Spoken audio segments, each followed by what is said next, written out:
Hello, everyone. Hello. I know I kind of misstepped with the book club. Actually, what happened is my granddaughter came to town and I just got wrapped up with her, so I wasn't on here, but I was reading the book to remind you the book about balance. So I'm going to go ahead and just kind of talk a little bit about, part two of the book. And part two is about restoring balance. If you guys remember, the first part of the book was about redefining your balance, and that was pretty much about just learning what balance meant and what it doesn't mean. So this part is about sorry about that, is about restoring your balance. So balance has levels. It has levels. So your best balance also has levels. So when you're not really balanced, you have restrictions. There's the best, and then there's the best that we're capable of when we're in levels of balance. So at any time, don't feel bad if you don't feel like I am at my total best in terms of what balance is, because a lot of times you can only be the best where you are in life right then, because things are going on. And so a lot of times the problem isn't you, the problem is the tools that you're using to restore that balance. And a lot of times if we don't know what tools to use, then you're using the wrong tools. It's like trying to, change the tire in your car and you got a hammer. Like it's not going to work because you don't have the right tool. And so, so the culprit is imbalance, and it causes you not to even know what the tools are because we don't even know how to check. And so when you're in balance, it's a place of peace, ability, and absolute confidence. I mean, you're in balance and you're confident with where you are. You're not expecting perfection, but you have that confidence. So there's five signs of imbalance. One is stagnation, and stagnation is like just when you're feeling stuck. And all of us feel stuck sometimes, but when you just are in a constant state of feeling stuck, that tells you you're in imbalance. Okay, so our body relies on constant movement to sustain ourselves. And so when our body stops moving, which means not just the physical body but our mind as well, when it stops moving, it weakens us. And so again, then you start feeling stuck. So if that's how you're feeling, don't panic. It's not that everything's gone. You're just probably temporarily disconnected from it. So, getting back on balance will rebuke that stagnation. So that's just one sign and how you know that, okay, I might be dealing with some imbalance here. Another sign is negative, destructive thinking. When a person is always got these negative thoughts, it's going to pull you out of balance. And our life consists of thoughts that we think, right? So we're always going to have thoughts, but that negative and destructive thinking, you're done. You're like done. You're totally out of balance. It's hard to get yourself back. And one of the worst thought processors in our experience and in our brain is insecurity. When you have that insecurity about anything, insecurity about your looks, your hair, your lips, whatever, if you have that insecurity, you just feel awful about yourself.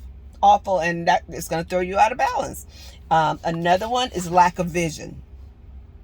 If you don't have any idea where you're going or where you want to go, that will throw you so far off, because you're never going to get where you want to go if you have no idea or no vision of where you want to go. It's like, again, is you get in your car and you're like, okay, you start driving, but you had no prior thoughts of where you were going before you left your house.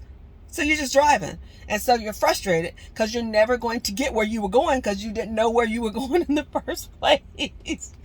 So, that lack of vision. So a lot of times we have to sit down and shake off the distractions and write down, put it on your phone, however you do it, but where it is that you want to go, whether it be in the next week, the next month, the next year, whatever. You have to have a vision. Who do you want to be? Where do you want to go? What do you want to accomplish? Because if you don't know any of that, you're not going to achieve it. And let's just say you did achieve it, you won't even know because you didn't know that's what you wanted.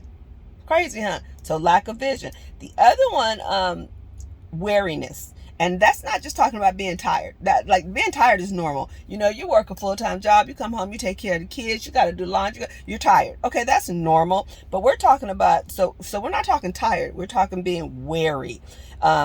So weariness, if you let it keep going undetected, it's going to lead to disaster. You can't let yourself be so that weary. And so what weariness is, it's actually when you're tired, your tiredness is not addressed. I'm tired because I've worked all week. I'm tired because I've done this, and you don't address it. It can be physical, emotional, spiritual, and a lot of times it's all three. You're not getting enough sleep. You're not, spiritually balanced. And that could be whatever you believe in. But if you don't have that, maybe sometimes, it can be emotional. You're just letting people just pull you, draw you. And now you just you're weary. That word sounds so weird saying, right? Because we're so used to saying I'm tired. No, you're not tired. It's that weariness that has worn you down. Okay. So another one is jealousy and envy. Now, this one's a big one because you notice they put jealous and envy in the same. And so it's funny how sometimes people will, they'll say, oh, I'm not jealous of so-and-so. I might be a little envious. And they almost think that because I said I'm envious and not jealous is better. But it's the same thing if it all goes unaddressed and if it just compounds. It's like, your friend, you're single, your friend meets this great guy and they're going to get married. They're planning this great wedding and you got this feeling. And sometimes you don't even know it's there. And then you can catch it when you're starting to think or say sort of negative things about their process of what they're going through. I always joke and I always tell people, you can tell when people are like jealous of something because they might say, oh, I see you got a nice little car, a nice little new car. Or, oh, I like your little purse. Little. That word little. That's how, to me, I can sometimes spot it.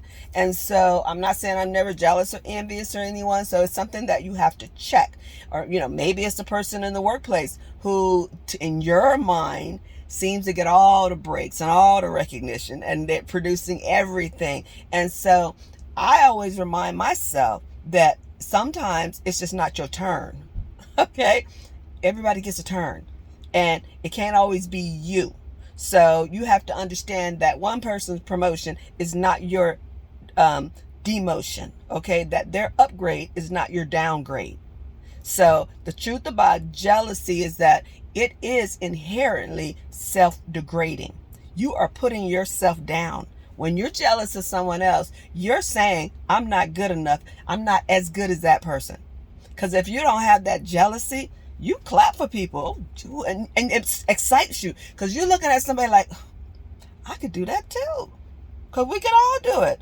So just keep in mind that, that jealousy and envy, keep that on track. Not on lock, because you can't totally get rid of it.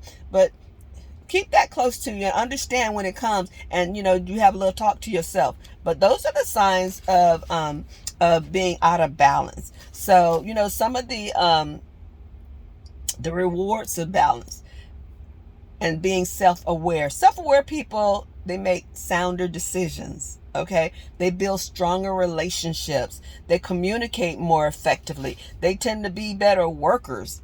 Who do get more promotions, and they're better leaders. So, obviously imbalance does exactly the opposite. So, one of the ways to defeat imbalance in your life is to gather all of your dysfunction. You gather your dysfunction, bring it into the environment where you can see it and recognize it, and you're guaranteed to start getting back to balance if you can recognize those signs and work on those signs. So, that's really important in terms of getting back in balance. Now, there's another thing that in this section that I really love. They're talking about the power of no. And so many people have a problem with saying no. They have a problem with the word no because they feel like I'm supposed to be a giver. The universe, God says I'm supposed to be a giver. And so the word no has to be one of the most powerful and liberating words in the human language. Balanced people love the word no, because what the word no does is it creates space in your life for your own balance. And so if you're willing to endure uncomfortable moments of having to disappoint people sometimes even people you love, when you can do that, you'll have a freedom that very few people discover. You'll be free of that guilt. The in an interview that Naomi Osaka, the tennis player, did for the Time magazine, she said something that was so powerful. Her number one lesson is that you cannot please everyone. Okay, so even if you say yes, you're yes and you're running here, running there, you still can't please everybody because you're not going to do it the way they want you to do it, or they're still going to feel like you didn't do enough. So you have to learn that word no for your own self-preservation.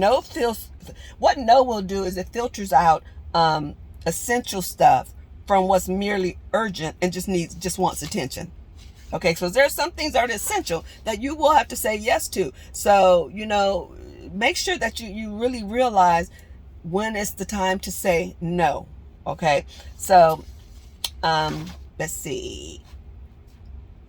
One of the things that you talked about is if you don't take advantage of the word no and add it to your daily vocabulary, you will lose yourself in the end. And here's the thing, you'll lose yourself and you'll become bitter with not just yourself, but everyone around you. Now, no's are expensive, okay? And what I mean by that is that saying no, especially if you're just starting and you've always been a yes person, it's expensive because it might cost you. It might cost you a relationship. So you gotta be careful with it, but you still gotta do it. It might cost you a client because maybe you have a client that on Father's Day. Happy Father's Day, because today is Father's Day, by the way, for you gentlemen. On Father's Day, you may have a client that wants to go out and see some property. But maybe you're spending Father's Day with your husband and your children or your father. So you have to say no. So maybe your client doesn't understand that because maybe she doesn't have a father. Maybe she doesn't have a children. So she don't really care about that. So that may cost you because they may get upset and be like, I'll just find me another realtor. So, okay. But that might be what you have to do. So that's what I mean when I say, no's are not inexpensive. No can be expensive sometimes, but again, it's all about what you want to lose. Do you want to, a little bit of your self-worth, your own time? Your time is expensive. Your self-worth is expensive. Your balance is expensive. So you have to learn. You have to learn to say no even better. So you got to learn to conserve your yeses for the things that matter most. Okay, and the only way you're going to do that is to have a good amount of no's in your life. Okay, so unchecked. Here's the thing: unchecked yeses. This is really deep. Unchecked yeses in your life brings you quickly to your capacity and overextends you, and it leads to burnout. You will be burnt out. Yes, yes, yes, yes, yes. And then you're mad. And you're complaining. You're done. I'm done. Because you don't know how to say no sometimes. You got to say no. So, let's see. Loyalty. Talking about loyalty. Loyalty is one of the highest qualities that you can have. Now, but false loyalty, because this is, it's so funny because I was telling someone, I always tell people, they're like, am I a nice person? And I always joke and I say, no, I don't really feel like I'm a nice person, but I feel like I'm a good person. And they're like, and I'm like, because here's the thing, nice can be fake. Anybody can fake nice, right? Anybody can fake nice, but you can't fake good. And so here's what they're saying is, like, false loyalty is when you, under the guise of being loyal to somebody else, you're being disloyal to yourself or your family. So, don't always try to be that nice person that says, yes, yes, yes, yes, yes, and I'm loyal to everybody, and it's fake and it's false. Because if you're loyal and yes to everybody, your family are going to suffer. And even there's some you might disagree with that, but even Jesus taught us that we're to love our neighbors as we love ourselves, not love neighbors before you love yourself. Because one of the things I'm always telling people is that how can you continue to pour into others and give to others if you're not taking care of yourself and you're on shaky ground? Because if you like that, your best is not going to be good enough to help anyone. So take care of yourself so that when I call you and I need you, you're at your best. Make sense? Okay, so then we talk about, in balance, you know, there's always a below to your life. That's life, right? That's the world we live in. Especially, I know you guys can understand that the last 3 years, it seems like we've had a blow after blow after blow after blow. Okay? For some of us, you feel like you had for the last 8 years, 7 years, it's been a blow after blow after blow. So, but in that, we have to keep our eyes on success. And success, all that is just getting up just one more time. Just getting up one more time, then you fall. So if I fall once, I got to get up. I got to get up twice. I got to keep getting up. Like that's what success is. It's just getting up more times than you fall down. Because we gonna fall down. We're gonna get blows. But remember that even in the most devastating of circumstances, it's always a path back to balance. Always. Okay? We can't escape blows, but we can certainly learn how to manage them and how to weather them. Okay? So, in doing that, you have to be in energy save mode. You have to be a good steward of your energy, because when things happen, it takes far more of your energy than usual to respond to the shock. So if you haven't been restoring your energy, when something happens, you don't even have any energy to deal with it. So it seems worse than it is. So, some people feel like they have this limitless amount of energy, and that's a major problem, because you don't. You don't. And so if you give out more energy to stuff that's you don't need to, when you really need to, you don't got none left. You don't got none left. So why is that important? So in order to achieve this reserve of energy you need, again, you're going to have to rely on the power of no. Don't give everything to everything. Don't give all you have to everything. The first thing you need to do is reassess your priorities. You got to get down to knowing what your short list of absolute essentials are and putting everything else on the back burner for a more appropriate time. So, like part of finding balance after the blow is discerning what can be put on hold. And what you can delegate. And yeah, sometimes things can't wait. And sometimes there are things that only you can do. But I guarantee you there's a lot of things that we address and we do deal with that we don't have to deal with. That you can delegate. Somebody else can do that. And I really speak this to parents. Because a lot of parents who have adult children, we tend to try to solve our adult children's problems when that's not your problem. And to me, it's kind of like God has said, you handle you. I got your kids. If you've done everything you could do as a parent, you can't use up all your energy on some of the things they do. And notice I said some, because some of the things they do, you got to teach them to learn how to handle themselves, because they put themselves in certain situations. They got to learn how to deal with it.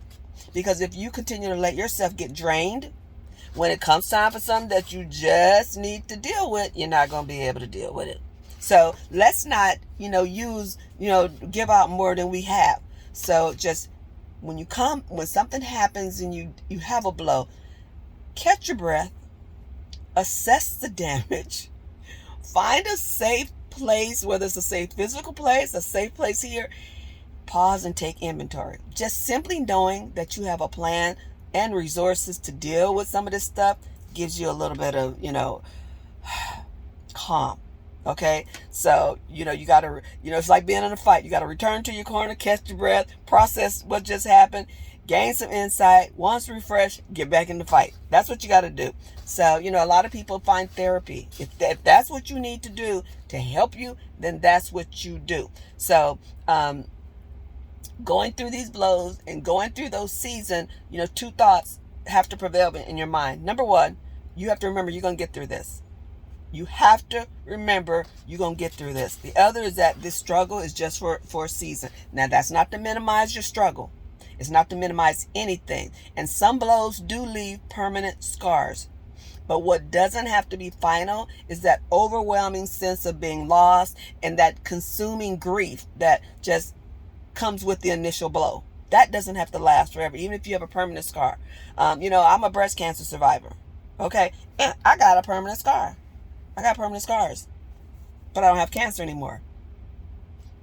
So, I mean, that's real. So you do get stronger. You figure out ways to cope.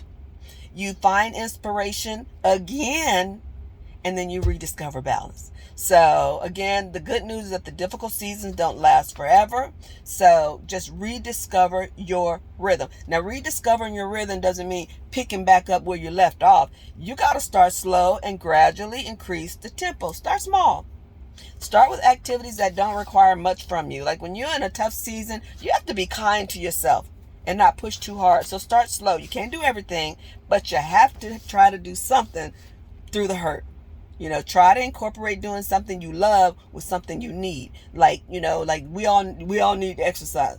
If you love maybe walking, that's exercise. So figure it out. But whatever you do, don't fall off completely. Doing something is better than doing nothing. And then, the last thing to talk about when we talk about the balance after the blow is trusting again. That's the hard thing. Trusting again, it's not about allowing a loss to define or predict anything in your life. It really is about resisting the belief that your worst case fears have been realized, and that's in the story. That's what that means. That means that trusting means that you can be blessed and broken at the same time. You have to have positive expectations of the lightness, the joy, and the freedom of expected good, because that good is coming again. Okay, you got to remember that. So we're all on our journey and in our path to that perfect or imperfect place of balance, and it's going to be filled with like missteps. But do your future a favor and just and make the decision to trust again. Trust that life does get better if you do something different. Okay, so my friend, blows do come, but balance that you're seeking and that you will obtain will pick you up. And most importantly, again, just remember, you are the most important, person right now looking at you. Well, not looking at you, but if you're looking in the mirror, you're the most important person than anyone even around you. I know for a lot of you, that's a hard thing to understand, that you are the most important person in your life, in your world. Because if you're not right, you can't do nothing for nobody else. Take care of you. And so this has been the second part of balance. I'm loving this book so far. I hope you're loving it. I'm out here running a few little errands, and I felt like I just wanted to get back to it. And so the last part of this book, and I will finish this coming week, because for July I really want to get to another book. Okay, this one took 2 months, and that's way too long for me. But the last part of this book is about refining balance. Okay, and so we know what refining means, right? Just getting it right. Okay, so now we have figured out what balance is, and redefining balance so that we're not thinking balance in some other way. We're talking about restoring balance after we've been knocked down, which is so important with everything that's gone on. We're going to restore balance, and then we're going to refine it so that we're going to try to make it as perfect for us as it can be. So you guys have a great day. I hope you enjoyed this. Please share it. Share my YouTube. Subscribe to my YouTube. If you have anything to say, I'm going to also share this on my Facebook book club page. Please hop on and give your opinions and let us know what you're picking, from the book as well, what you're picking up from the book. I would love to hear it. You can always call me, email me. I would love to discuss, Zoom, FaceTime, whatever. I would love to discuss what you are picking up from this book, because I'm always open to new things and other perspectives. Okay? So have a great day. Have a great Sunday. I love you guys, and I look forward to talking to you. Peace.